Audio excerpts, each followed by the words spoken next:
Hello, this is me, Brother Clentoy. Maayong adlaw kaninyong tanan. So for today's video, maghatag sa karon og video reaction mahitungod sa kay Pastor Bini Abante.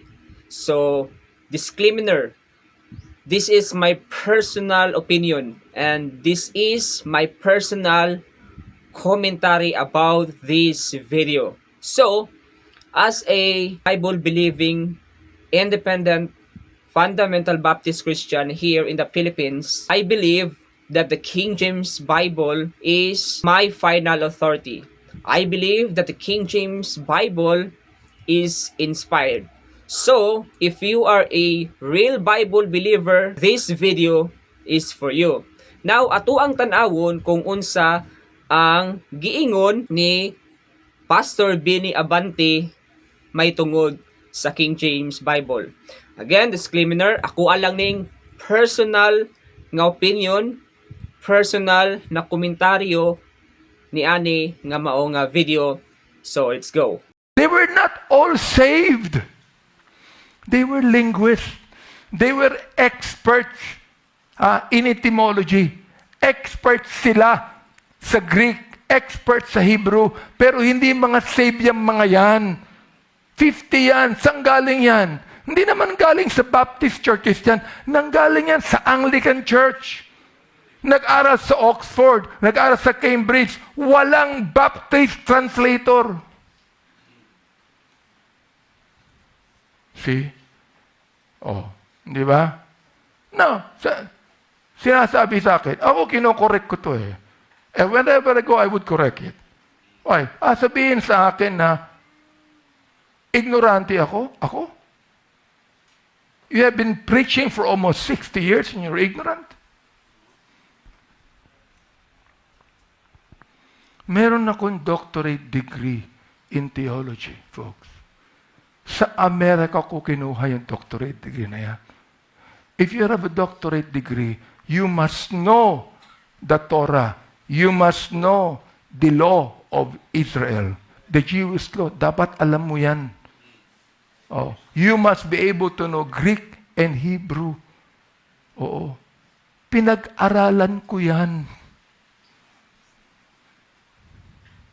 Hindi lang ako nagsasalita.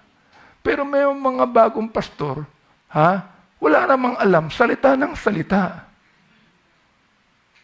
So, makita nato sa mao nga video na iya ang gisulti. So, iya ra po na base sa iya na kuniya pa usa sa ka doctorate, which is sakto man na doctorate niya.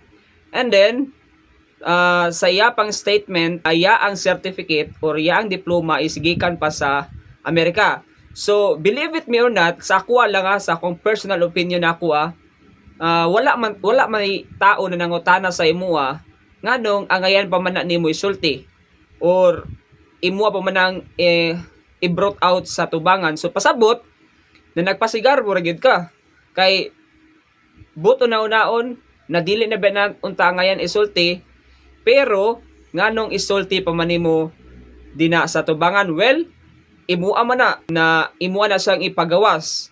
But para nako is pride rapod kayo. So magbantay ta na. So ato ang tiwason. We ought to be careful with that. Because look, look. Ang mga naniniwala that the King James is inspired, kulto yan. See? Kung kinsa to ang naniniwala sa King James Bible is kulto. Now, 3 years ago, na ako'y nakita sa iyang video, correct me if I'm wrong, na nag-ingon siya during, I think, conference, correct me if I'm wrong, if that time is conference 3 years ago. Iya ang gitarget, ang King James Bible, niingon siya, ang iyang statement, na sino ba ang nagsabi sa inyo na that the King James Bible is inspired, yang giingon, sira ba ulo nyo? At tanaw na to ang video para ato ang masinati. Yun. Sasabihin ninyo na ang King James Bible inspired. Sira ba ulo mo? My goodness, sino nagturo sa inyo? That's plain ignorance. Sabihin ninyo na ang King James Bible inspired. Sira ba ulo mo? My goodness, sino nagturo sa inyo? That's plain ignorance. You see? Sabihin sa inyo na the Bible should be worshipped. Who told you that? Ginawa niyong santo ninyo ang Bible. It becomes idolatrous on your part. Baptists love the Bible of Baptist heritage. Kaya sinasabi ko doon, sa mga naging Baptist lang ng 20 years ago, pwede ba o kayong magmamalaki na alam nyo ang Bible? Hindi nyo kilalang kausap nyo eh. Sasabihin ninyo na ang King James Bible inspired. Sira ba ulo mo? My goodness, sino nagturo sa inyo? That's plain ignorance. So, nakita nato ang video sa yapang statement na sira ba ulo nyo? Pasabot na kung ikaw na nagtuo sa King James Bible inspired, sira ba ulo nyo? Ako dili ko musugot oy. Once again, I am a independent fundamental Baptist Christian here in the Philippines. O dili po ko ingon na sira akong ulo. No. But unas tanan iyaaman po na opinion.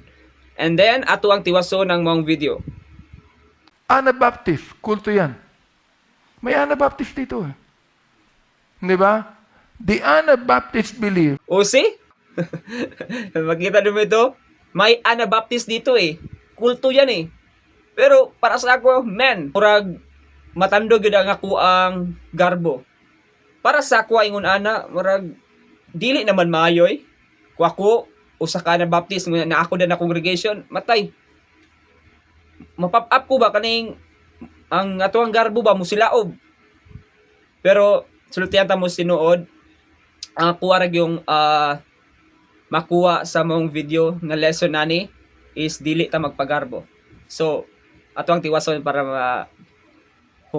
That if you do not choose the King James when you witness, hindi masisave yung tao.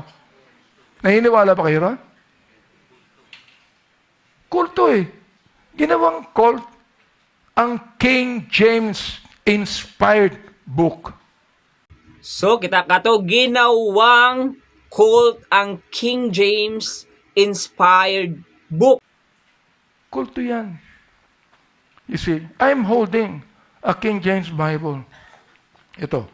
Bible ang tawag ko dito. Okay, once again, Pastor Bini Abanti, and this is my personal opinion. And once again, if you are not believe that the King James Bible is inspired, now this is my question to you. And why you do still use that book, the King James Bible? That's my question. And I've wonder nga nung sige nimo nga targeton o sige ka mo critic sa King James Bible, unya nga nung mugamit man ka na ng Bible be? Pangutanan ako na sa imo Ha? Oh. Hindi sinabi dito, na itong Bible na to inspired to. Ang sinabi dito, containing the Old and New Testament, translated out of the original tongues, and with former translations, diligently compared and revised by His Majesty's special command. Talagang pinili ang mga linguist, yung magagaling. Oo. At itong mga linguist na ito, na walang hindi ligtas, alam nila that they ought to be. Okay, ang gingon, pinili ang mga linguist yung magagaling. Magagaling, ingon pa niya magagaling.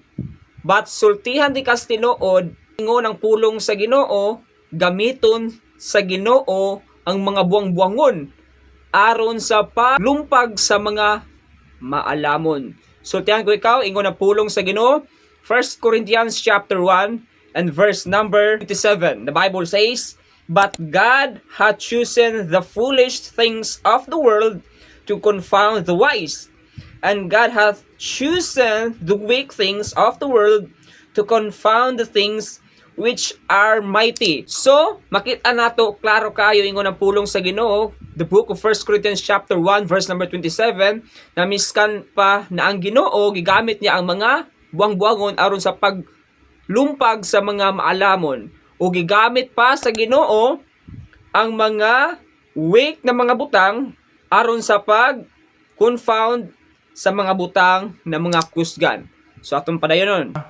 Anglican sila, they do not want to offend the Protestants. They did not want to offend the Roman Catholic Church. That's why they use the word church. You know that? Nung sinabi doon sa Matthew 16:18, I will build my church. Hindi church dapat yon. Dapat yon ecclesia. Hindi church. Alam nyo? Because the word church is kyriakos in the Greek. Called out assembly is ecclesia in the Greek. Okay. Ingon sa Matthew chapter 16, verse number 18, ingon ang pulong sa Ginoo, and I say also unto thee that thou art Peter, and upon this rock I will build my church. So ingon ang pulong sa Ginoo, and upon this rock I will build my church. So tanaw nato ang statement ni Pastor Bini Abante dere. Dapat yun ecclesia.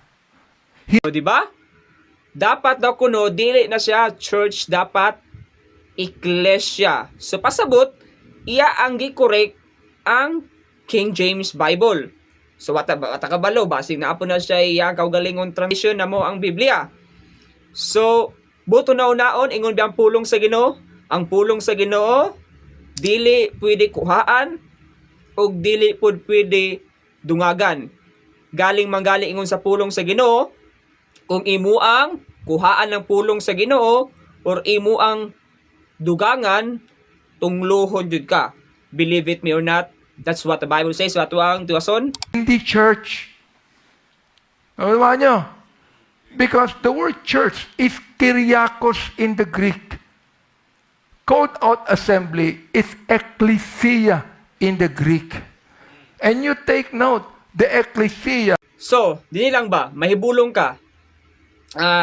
Ngano ang King James Bible is inspired, gi-preserve as English word, okay? English word. So nganong ang Ginoo wala man sa migamit og Hebrew o Greek? Kabalo mo unsa ka wise ang Ginoo? Unsa ka wise ang Ginoo? Wala siya migamit og Hebrew o Greek. Ang iyang gigamit is English. English word. Tungod ang English nga pinulungan is universal. Gipili na sa Ginoo nga mao ang pulong nga English kay tungod universal. Tibuok kalibutan kay kung gamiton sa Ginoo ang Greek na word or Hebrew, gamay ra kay makasabot. Pasabot, gamay ra pud ang mga luwas kay siyempre Greek word unya Hebrew kinsa pa makasabot niya na.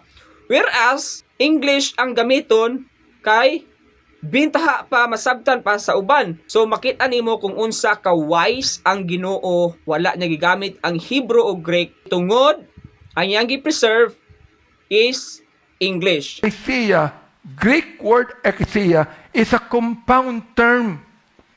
Ek and kaleo. Pag in-English mo yan, ang English niyan, called out assembly to differentiate between the Jewish assembly and the New Testament assembly, sapagkat hindi magkarugtong ang Jewish assembly sa yung New Testament assembly. Do you realize that? Oh, ano yung Jewish assembly? Saan nauso yung Jewish assembly? Nung panahon ni Ezra. Because Ezra was the one that started the synagogue. Alam niyo ba yan? Why? Walang temple nung araw. So when Ezra went to Jerusalem with Nehemiah, Okay? Baliko na ako. This is my personal opinion. This is my personal commentary about this video. Once again, as a Bible-believing, independent, fundamental Baptist Christian here in the Philippines, I believe that the King James Bible is inspired.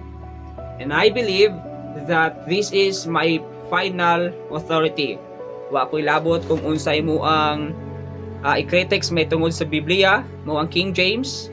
Kung moingon ka, like what Pastor Benny Abante says, na if you believe that the King James Bible is inspired, sira ba ulo nyo?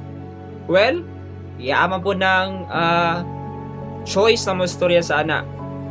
But remember, ingon ang pulong sa Ginoo na ayaw ipasigarbo ang imong ugma. One thing, nag-iingon sa pulong sa Ginoo, 1 Corinthians chapter 1, verse number 27, says, "But God hath chosen the foolish things of the world to confound the wise. And God hath chosen the weak things of the world to confound the things which are mighty." If you are a real Bible-believing Christian, I believe na asad kay comment sa mao nga video. Naa naman ta sa in the last days, na I believe na mismo ang yawa aduna gid siya pamaagi na masyeke ang pagtuo sa Kristohanon. Apan sultihan ko ikaw sinuod na ako ang pagtuo, my faith about the King James Bible. I praise the Lord na nakaibalo ko about the story of the King James Bible. You know, during the Dark Ages is very bloody. Tungod daghan mga Kristohano nag-sacrifice nila ang ilang kinabuhi aron lang makumpile ni ang King James Bible. Have a blessed day.